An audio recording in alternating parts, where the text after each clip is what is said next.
Azam News, wataalamu wa kilimo wanashauri kuwa ukitaka kuingia katika kilimo kibiashara baada ya kustaafu, ni vizuri ukaanza maandalizi mapema. Kwa kufanya hivyo, unaongeza uwezekano wa kufanikiwa katika shughuli yako mpya ya kilimo, kama alivyofanya Mzee Yusuf Makamba baada ya kung'atuka ukatibu mkuu wa Chama cha Mapinduzi.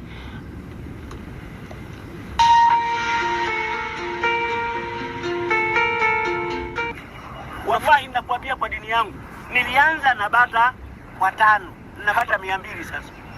Njoo uone.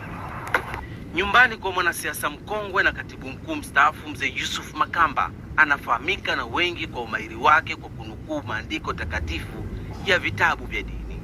Mzee huyu amestaafu mwaka 2006 na sasa ni mfugaji hodari wa kisasa, kazi ambayo anaipenda sana na inampa manufaa. Tulikwenda kwenye semina, tukaambiwa get prepared for retirement, jiandae kwa kustaafu.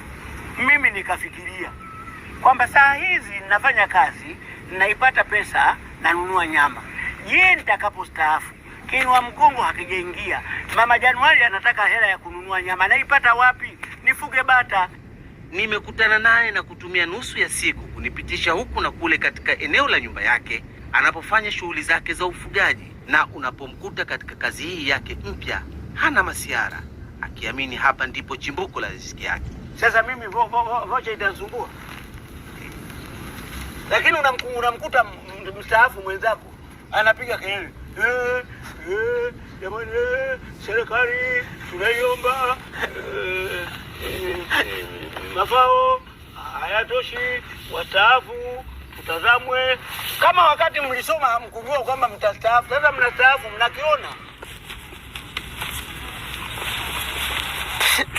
Get prepared For retirement. Ukiona haya ni maandalizi ya kustaafu. Kwa siku unapata lita ngapi? Karibu lita 40.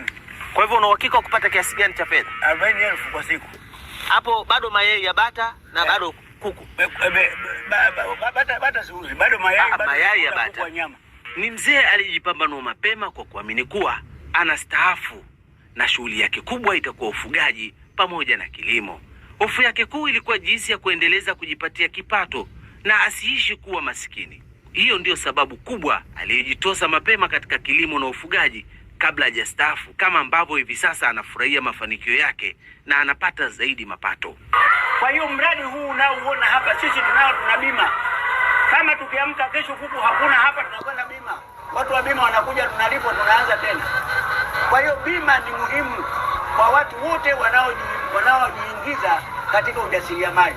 Mzee huyu anafuga kuku aina broiler katika eneo